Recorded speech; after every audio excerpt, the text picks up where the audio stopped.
سلام فراشاتي، وش حوالكم؟ ان شاء الله تكونوا كامل بخير واموركم طيبه. هذا وين سهل ربي بنحط لكم الوصفه تاع هاد الحلوى اللي كنت سميتها خليه الملكات الجزائريات. كنت درت معاكم وصفه من قبل بنفس الطابع هاد السداسي، وكنت سميته خليه الفحلات الجزائريات، وبنفس الطابع درنا هاد الحلوى.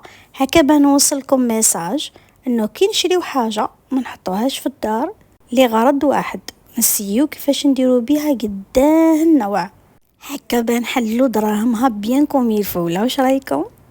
ولي محبي الجوز واللوز هذه الحلوى ليكم مع ذوق الليمون اللي زادها انتعاش.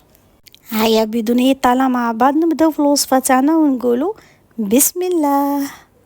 اول حاجه نجيبو 200 غرام تاع جوز، بعد ما نكونوا نقيناه من الشوائب وغسلناه وشيحناه ورحيناه بهذا القوام كما راكم تشوفوا. نزيدوا له نصف الكميه تاعو سكر غلاس، يعني 100 غرام سكر غلاس. انا مع الجوز فقط اللي ندير الكميه تاعو نصفها سكر غلاس، ونديروا مغرف كبيره تاع فاني وملعقه كبيره جلجلانيه، وهذه اختياريه. انا نحب نزيدها مع الجوز باه تعطيني قرمشه وتعطيني بنه ومامطه. ونلموا هاد المكونات كامل بالشحور حتى نتحصلوا على عجينه متجانسه. درك نروحوا نوجدوا لا باتامون تاعنا. عندنا 100 غرام لوز مرحي رقيق يعني بودره، نزيدوا له 25 غرام سكر غلاس، اغوم تاع القارص.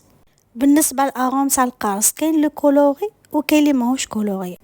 مغرف كبيره تاع فاني، مغرف صغيره جلوكوز، ونلمو بالشحور حتى نتحصلوا على هاد لا تيكستور كيما اعتدتوا مع غاطو ستونتين.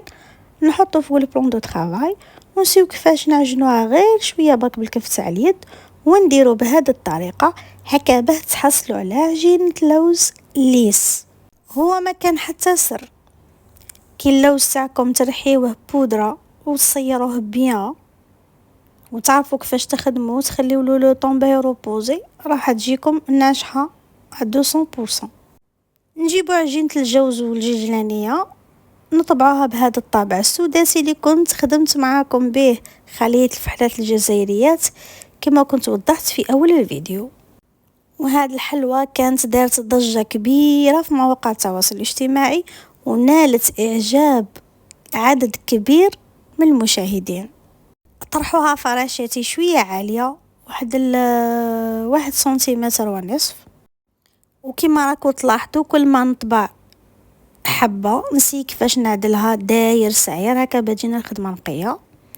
هذا هو المول تاع الخلية اللي راح نستعمله باه نطرح فوقه عجينة اللوز تاعي. شوفوا كيفاش راني نخدم، راني نجوز في الحلال ولا في القناط فوق عجينة اللوز وممطون تكا شوية باه الموتيف هذاك يخرج لي بيان غافي. بالنسبة لعجينة الجوز والججلانية كنت درت لها ثقب في الوسط. بالنسبة للأخوات المبتدئات من الأحسن كي تطبعوا بعدا بالطابع هذاك السداسي قبل ما تديموليوه زيدوا انقبوا هذاك الثقب في الوسط هكا با ما يتخسرش ولا با ما يخسرش معاكم الشكل تاع السداسي، يعني ما يعرضش الشكل.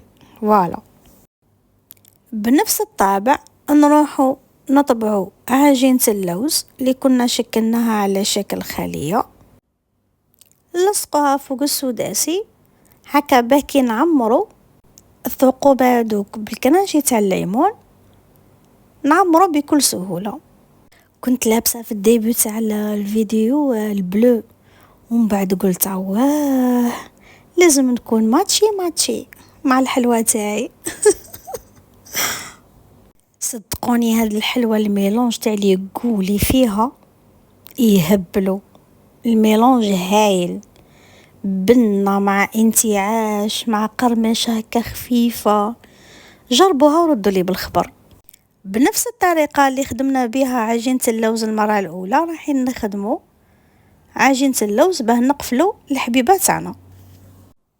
وما تستعملوا والو، لا جلوكوز لا غير غذائي لا والو، ما تحطوها راح تلصق، بسك عجينة اللوز رانا حطينا لها كمية لبس بها من الجلوكوز.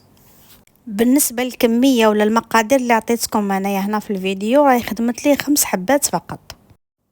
نتوما كي تحبوا تخدموا كمية كبيرة ما عليكم غير تضاعفوا الكمية مرة وزوج وثلاثة وخمسة باش تحصلوا على كمية كبيرة. كما كنتوا تشوفوا في الفيديو نعت لكم الطابع اللي طبعت به عجينة السكر بخدمت هاد الازهار. الازهار صغار هما اللي طبعتهم وحطيتهم فوق المول هذاك على وجههم باه يجوني واقفين. اما الحجم اللي كتر منهم شويه اللي راني نلون فيهم دركا نخليوهم مسطحين نورمال كما راكم تشوفوا فيهم. دوكا راني ندير في لا كولور فير، كنت صورت لكم الملون. نبداو نكثروا في الوسط ونبداو نخفوا في الحواشي هكا بيجينا ديغراداسيون هذه اللي راكم تشوفوا فيها.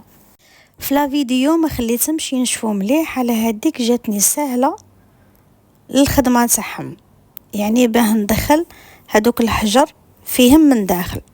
مي نتوما من الاحسن في هذه المرحله ديروا الثقب في الوسط تاع كل زهره، يعني نعاود ونكرر ديروا الثقب في الوسط تاع كل زهره وتحطوهم ينشفوا.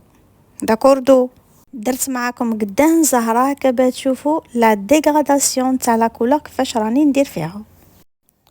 ولا كولور فيرت هذه اللي في الوسط نديروها للزهره الكبيره وللزهره الصغيره في زوج. ديما تسقسيوني في لي كومونتير قدا خرجت لك هذه الكميه قدا خرجت لك هذه الكميه. انا ساعات ندير الكميه كامله، ساعات ندير كميه صغيره ونديرها كامله، وساعات ندير كميه كبيره وما نديرهاش كامله. الكميه هذه الصغيره اللي عطيتها لكم دارت لي 5 حبات فقط. وبيان سور الكميه ترجع للسمك اللي راح تطبعوا به، كاين اللي تطبع الحبه تاعها عاليه، كاين اللي تطبعها واطيه، كاين اللي تطبعها متوسطه.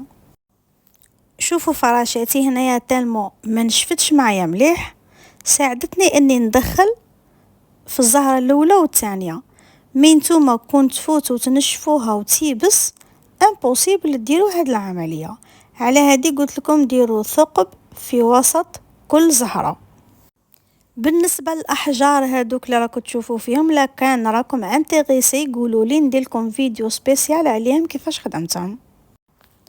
شفت مع الحبه لقيتها باهته شويه، حبيت نعطيها لمسه خفيفه في الفير ونسيو كيفاش نديروها تاني بالديغراداسيون، يعني نحطو كميه كبيره في الحاشيه ونبداو نخفوها بتيتا بتي حتى نتحصلوا على ديغراداسيون كما اللي درناها في لا ديكوراسيون. هي هكا بعد بسم الله ما شاء الله جات تهبل. وباه نزيدوها جمال على جمال يا مدام، رايحين نديرو بعجينة اللوز هاد النحلة بهاد الأمول فوالا كما راكو تشوفوا. ورايحين نديرو الأجنحة تاعها بلوزي فيلي. وبالنسبة للنحلة تقدروا تستغناو عليها اختيارية. ورايحين نحطو تحتها قطرة باك تاع جلوكوز باه نلصقوها مع الحبة تاع الحلوى. عادة مانيش من لو جوغ تاع الناس اللي يخدم ويذوق، مي في هذا الفيديو ما كانش حاجه ما كليتهاش. عجينه اللوز، لوزي فيلي، كرانشي تاع الليمون، هيا بصحتي وخلاص. وشوفوا لي في الاخير هذيك التحفه الفنيه. صراحه انا حبيت حبيت حبيت حبيت. واللي حب الحلوى هذه كما حبيتها انا يكتب لي في لي كومونتير.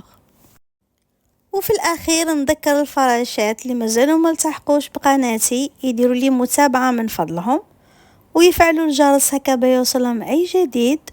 ونقول اي واحد وصل لهذه المرحله من لا فيديو شكرا على المشاهده، وحتى نتلاقاو في وصفه جديده وفيديو جديد وحلوه جديده.